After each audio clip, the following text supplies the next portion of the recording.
কলকাতায় আয়োজিত GOAT ট্যুরের অনুষ্ঠানে মাঠে নামার আগেই নিরাপত্তাহীনতার আশঙ্কায় মাঠ ছাড়তে হয় লিওনেল মেসি সহ আর্জেন্টিনা দলের তারকাদের। 2 যুগ পর ভারতে এসে এমন বিব্রতকর অভিজ্ঞতার মুখে পড়েন আর্জেন্টাইন ফরওয়ার্ড।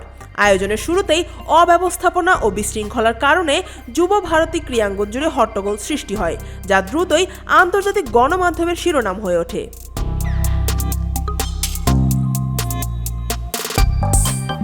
মেসিকে কাছ থেকে দেখতে না পেয়ে ক্ষুব্ধ সমর্থকেরা গ্যালারিতে ভাঙচুর চালান।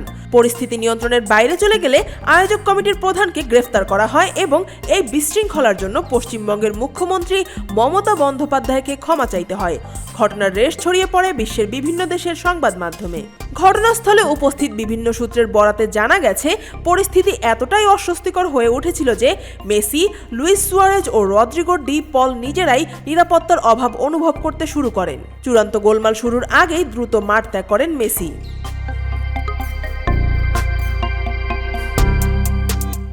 বেলা 11:30টার দিকে যুব ভারতীয় 4 ও 5 নম্বর গ্যালারির মাঝামাঝি পথে মেসির গাড়ি থামে। গাড়ি থেকে নামার সঙ্গে সঙ্গে উদ্যোক্তা, ফটোগ্রাফার, রাজনৈতিক নেতা, মন্ত্রী ও তাদের নিকটজন মিলে শতাধিক মানুষ মেসিকে ঘিরে ধরেন। পশ্চিমবঙ্গের ক্রীড়ামন্ত্রী অরূপ বিশ্বাস কার্যত মেসির গায়ে লেপ্টেছিলেন। প্রভাবশালীদের ভিড়ে শুরু হয় ধাক্কাধাক্কি ও ছবি তোলার হুড়োহুড়ি। নাম প্রকাশে অনিচ্ছুক এক প্রত্যক্ষদর্শী বলেন, সেলফি তুলতে গিয়ে এক ব্যক্তির কনুইয়ের গুঁতো লাগে লুইস সুয়ারেজের পেটে। একই ভিড়ে কারো নখের আঁচড় লাগে রদ্রিগো ডি পলের হাতে।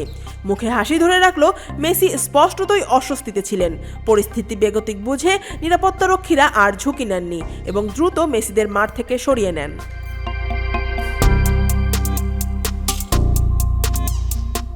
ভারতীয় ফুটবলার রহিম নবী বলেন, অনেকেই মেসি, সুয়ারেজ ও ডি পলদের খুব কাছাকাছি চলে যাচ্ছিলেন। কয়েক মিনিট পর্যবেক্ষণের পর ব্যক্তিগত নিরাপত্তারক্ষীদের সঙ্গে কথা বলে মাঠ ছাড়েন মেসি। দীপেন্দু বিশ্বাস জানান, পেনাল্টি মারার জন্য মেসি গোলপোস্টের দিকে এগোলেও হঠাৎ তাকে আবার ভিড়ের মধ্যে নিয়ে যাওয়া হয়। সংগ্রাম মুখোপাধ্যায়ের মতে, মেসিকে ঠিকমতো হাঁটতেও দেওয়া হচ্ছিল না, কোথাও বের হওয়ার সুযোগ পাচ্ছিলেন না তিনি। আনন্দবাজার পত্রিকা লিখেছে, 2 মন্ত্রীর মেসিকে ঘিরে প্রতিযোগিতা থেকেই মূলত গোলমালের সূত্রপাত। পশ্চিমবঙ্গের দমকল মন্ত্রী সুজিত বসু ও ক্রীড়ামন্ত্রী অরূপ বিশ্বাসের প্রভাব বিস্তারকে কেন্দ্র করে পরিস্থিতি আরও জটিল হয়।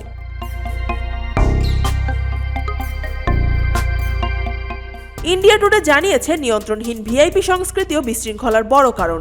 এনডিটিভি লিখেছে, একাধিক বিশিষ্ট ব্যক্তি ও রাজনীতিবিদ মেসিকে ঘিরে থাকায় গ্যালারিতে থাকা দর্শকেরা তাকে দেখতে পাননি। মাত্র 22 মিনিটের মধ্যেই মাঠ ছাড়তে বাধ্য হন মেসি, যার ফলে হাজার হাজার দর্শকের হতাশা শেষ পর্যন্ত ক্ষোভে রূপ নেয়। News desk, Dhaka watch.